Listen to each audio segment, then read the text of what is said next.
Hello Facebook Livers, this is Steve Barrett, Editor-in-Chief of PRWeek, and we're just set to go live with our weekly podcast, recording here with Alex Myers, who's CEO, founder, Manifest. All of those things. All of the above, All of the above. Started in London and has got a global empire now. It's great to have him in New York, so welcome Alex. Thank you. Frank Washkuch here, as usual, looking very smart again, Frank. It's For becoming the a first habit time for you. ever, No, yeah. I was outdressed by you at the IPR dinner last night. No, that's a first. Yeah. Yeah, so we've got a room full of funsters. We're going to talk to Alex and go through the news stories of the week. Lots of busy stories around as usual, loads of pitches going on. So yeah, we will be up and running. If you've got any comments or questions, ping them onto the feed, but otherwise just enjoy the show.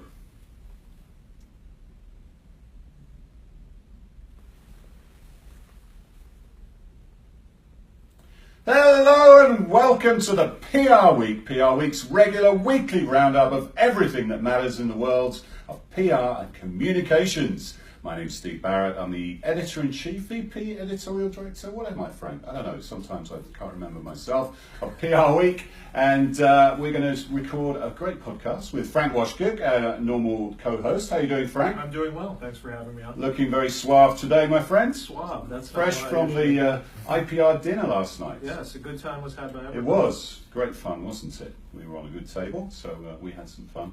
And we've got Alex Myers here, who's CEO, founder of Manifest. How are you doing, Alex? I'm good, thank you. Yeah, nice to be here.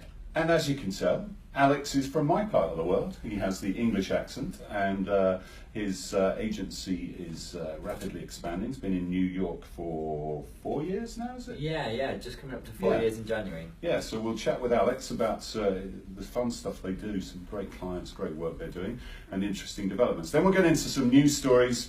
We'll talk about Burger King. Was that a cat on the keyboard, or was that a deliberate tweet strategy? We will chat about it, and we'll chat about bigger tweets as well. Mike Fernandez, he's re-emerged in a new role, which is good to see. Big fan of Mike here at PRWeek, so we'll find out about that. State Farm is reviewing its PR, one of many reviews on the go at the moment. And Fearless Girl, she's moved. She has moved. She's no longer opposite the bull, and she's moving to the New York Stock Exchange. So we'll find out all about that. But first, Alex, let's start with you. For those who don't know Manifest, tell us a little bit about the firm and your roots and where you're at now. Okay, well, Manifest is a brand communications agency. We provide, I guess, the whole suite of brand comms, from developing brand names and identities through to your traditional campaign activation and measurement.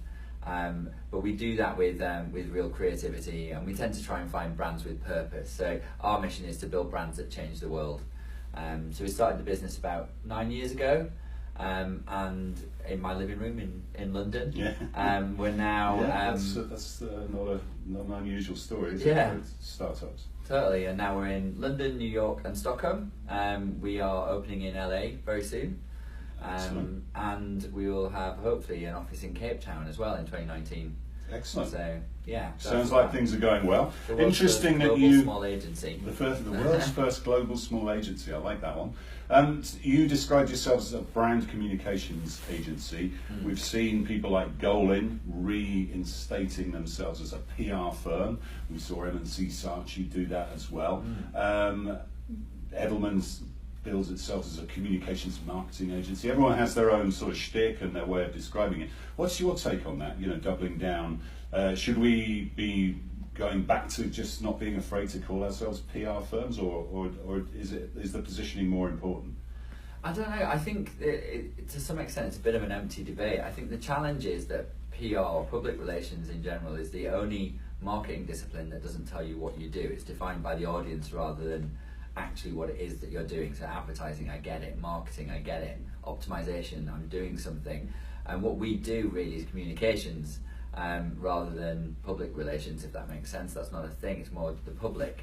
And I think that as long as you define PR as you want it to be, then that's fine to reclaim it, so to speak, like Golin. But I feel like sometimes as an industry we often swim in our own lane and don't want to expand our horizons creatively, and that can hold us back a bit.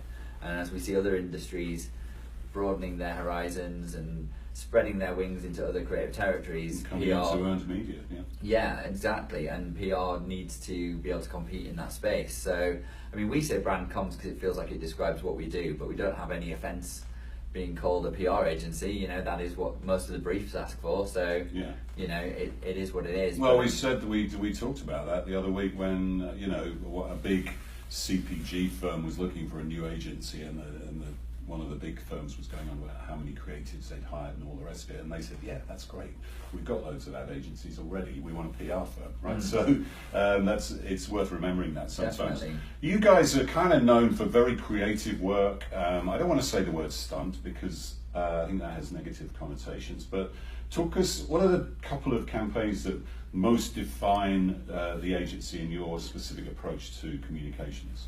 Okay, I think in terms of stunts and things like that, it's actually, that's the stuff that people tend to pay most attention to, but one thing that we're always very proud of is the strategy behind it too. But I think what the campaign or the brand that we're most known for globally is working with BrewDog, who are the craft brewer from Aberdeen. They also have a brewery now in Columbus, Ohio. And yeah, Aberdeen in Scotland, up in yeah. the north of Scotland, yeah. Yeah, so we've worked with them for nearly the whole length of Manifest's existence, really. They were one of our first clients, gone from 6 guys and a dog to the fastest growing drinks brand in the world. And the stuff we've done for them recently has been really cool as well. We built a bar across the US-Mexico border. That's right, you got shortlisted for a PR Week award. We did, yeah, for best use of creativity, I think. And that was really fun, an example of how we take a brand approach. We didn't say go and buy Punk IPA. It was much more, we're about collaboration and open-mindedness, and I'm trying to bring that to life. I love that campaign, I must admit. It's nice work, so good one. Well, thank you. That's an interesting brand though, isn't it? Because they were in the news earlier this year when, well, what happens? There was sort of a release, a rogue release went out, and another PR agency was involved, and there was a distributor. So tell us the story behind that, and how you basically had to go and mop up after it. Yeah, it's odd because the situation now still isn't fully clear for me. But what happened was we got phone calls from journalists on a Wednesday afternoon, just saying, "Have you seen this? Is this you? What are you doing?" And there was a press release that had been sent out to the national media in the UK saying that Trump supporters will get a free Scofflaw beer, which is Scofflaw is an Atlanta brewery, at BrewDog bars across the UK. And given things like Bar on the Edge, which we've just talked about, it obviously contradicted BrewDog's position on a lot of things. And BrewDog is quite a big name, I guess, in the craft beer sector, so they became the story rather than Scofflaw. And we had no idea what it was about. No one at BrewDog knew anything about it, and no one at Scofflaw knew anything about it. No one at their PR agency was answering the phone. So we just had to deal with it fast, really. And their agency was called Frank PR, no relation to Frank Washkuch. No, I had nothing to do co-presents. But they do we know what happened now, or was the release clearly wasn't signed off by BrewDog, was it? So it somehow got out into the ether without them knowing about it, and it was really a slightly awkward situation all round, wasn't it? It was, yeah. So I think what happened was that the wrong story went out. I can't really understand why you would develop that story in the UK, given but they obviously sent out the wrong release, but then went really quiet about it. So we just had to act super fast. So we said we'll honour the free beer, but we'll give it to anyone who shows up in the name of love and unity, rather than a Trump supporter. And we but it didn't. They could have been Trump supporters, Yeah, of course, it's everyone. It's inclusivity, basically. So yeah, for us it was an opportunity also to reinforce some of the bigger campaigns we've done. So we created a beer called Make Earth Great Again, which was a protest beer where the proceeds went to climate change organisations that were lobbying international and NGOs and governments. And that we were able to say to the world, look, make Earth great again, Bar on the Edge, these are the things that we believe in. And that actually ended up being quite positive for BrewDog. It took a while actually for it to come out that Frank said that they blamed a rogue element in the organisation. It sounds very Tom Clancy. It does, doesn't it? Yeah. So we were going to create a beer called Rogue Element straight after that, that would have been quite fun, and brewed it with the actual account executive who was to blame. But yeah, we never went through with that in the end. But yeah, it was a super bizarre situation, but it all. So yeah, you said you'd worked with them for most of your time as an agency, but they moved over to the Romans for a short spell, didn't they? Which is a very creative boutique in the UK. There's a lot of creative boutique firms in the UK. Yeah, it's good doing some good work actually. But then they came back. So how did you sort of? It must have been disappointing when they left, but then gratifying to get the client back. It's odd because we actually resigned the client, so it was. And why did you do that? So we worked with them for, at the time, 6 years, and we found that, I mean, it's typical where you have a very difficult relationship with brands that sort of end up defining your work quite a lot. So I think authors say kill your darlings, don't they? And it's one of those things. Kill your babies. Yeah. You've got to try. Journalists do that as well. Well, they should do. Yeah. Editors do. Frank does. He's always killing our behind the dials there. Sean Zarnecki. He's always killing Sean's babies. No, just a little trimming around the edges. So yeah, I mean, it was one of those situations where I think the press office had become this sprawling job from what it was previously, and we felt like there was an opportunity to work with other breweries who were all knocking on our door. I mean, it had been the most successful campaign in the drinks industry for a long time, so we just thought it would be great to sort of have some fresh air for both of us, really. But as soon as that happened, I think Brewdog were going to take PR in-house, realised the scale of the issue, and brought on the Romans, who were great. And then a couple of months in, James gave me a call and just went, okay, I think you were right. You know, when you were talking about the structure, also he was interested in the US. James is the CEO. James is the founder, of Brewdog, yeah. And we had a conversation about, you know, taking the campaign to be more strategic and global and be more what we were looking So you to do as an recalibrated. agency. Does it preclude you working with other breweries, or can you work with other select breweries?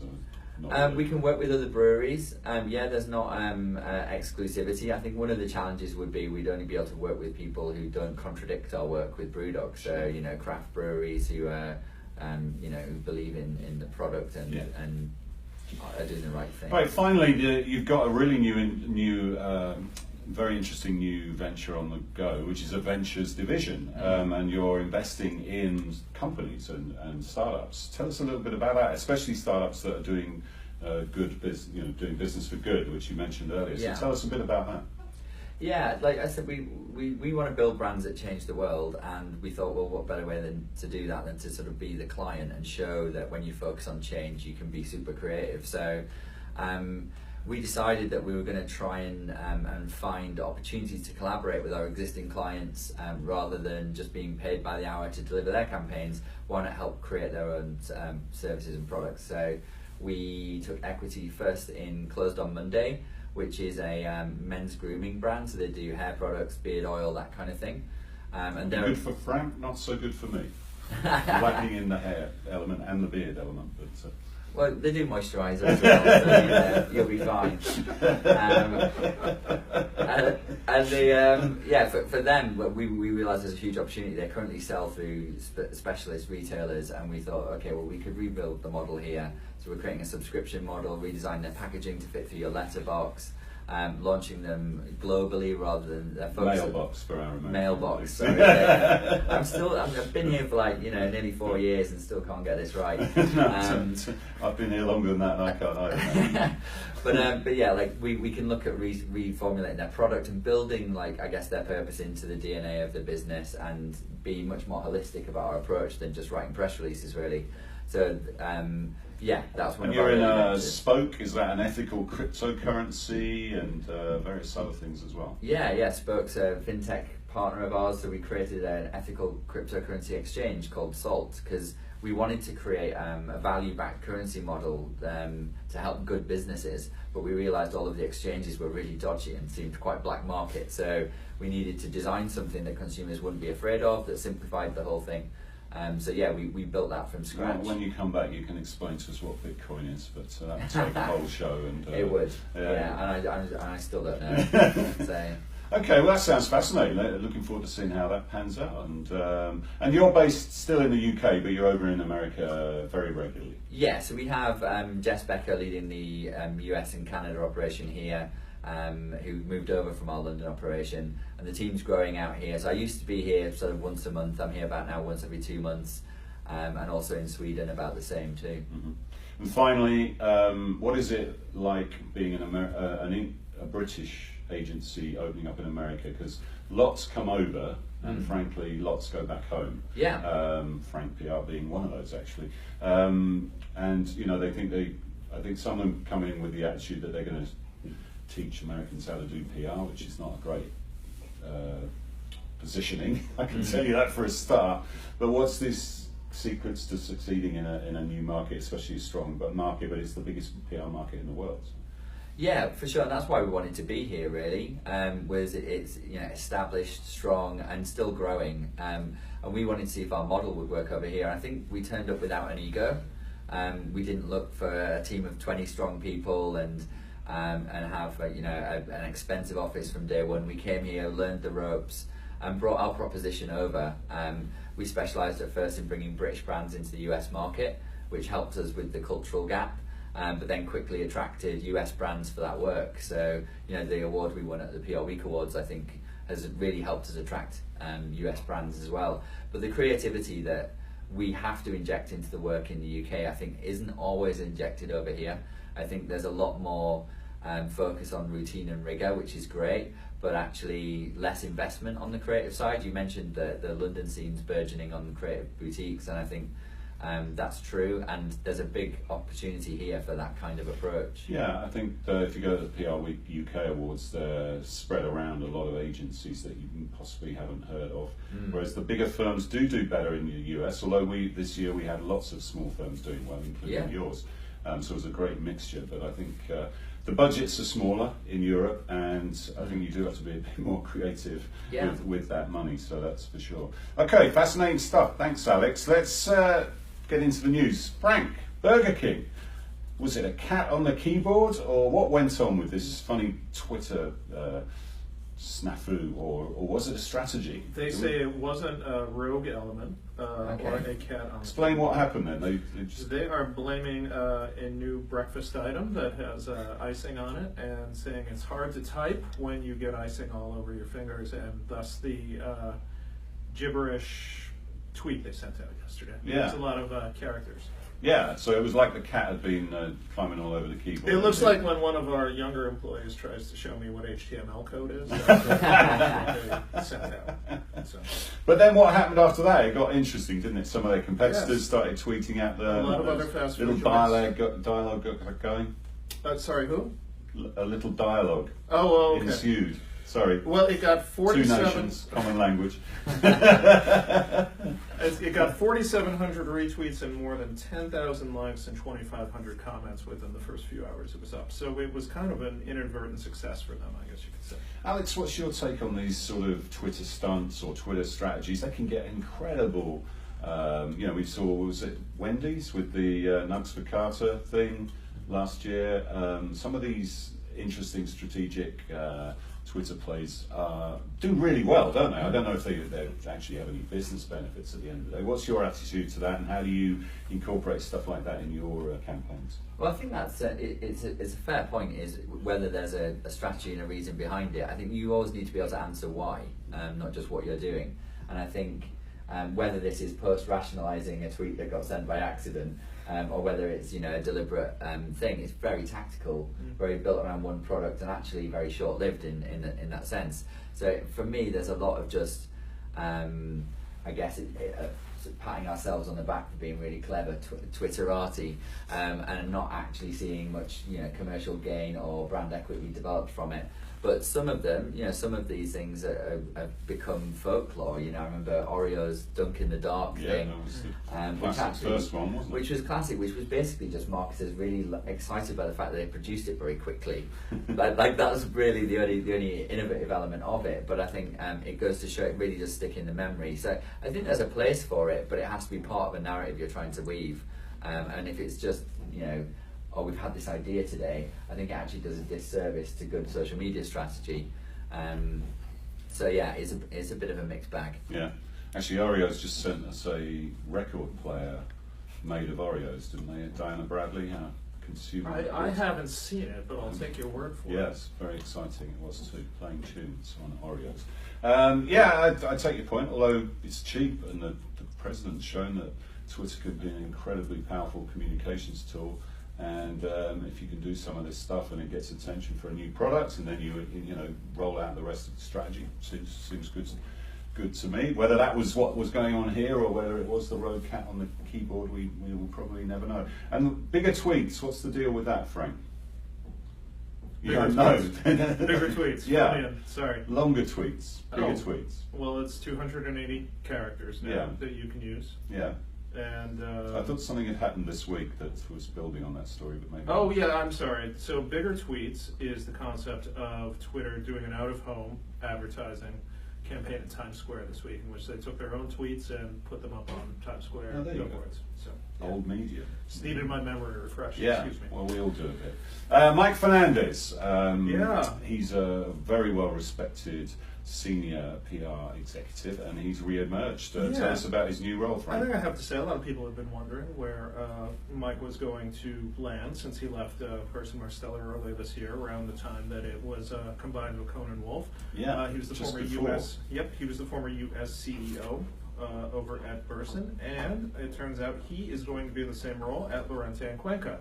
As they try to expand their operations in the U.S. and get them to be about the same size as they are over in Europe. So it's an interesting move. He gets to do a lot of building from the bottom up here, and we'll have our eyes on it. Yeah, Lorente and Cuenca is an interesting firm. I don't know if you've ever come across them in Europe, Alex. They're big in Spain and Portugal, but also got lots of outposts in Latin America.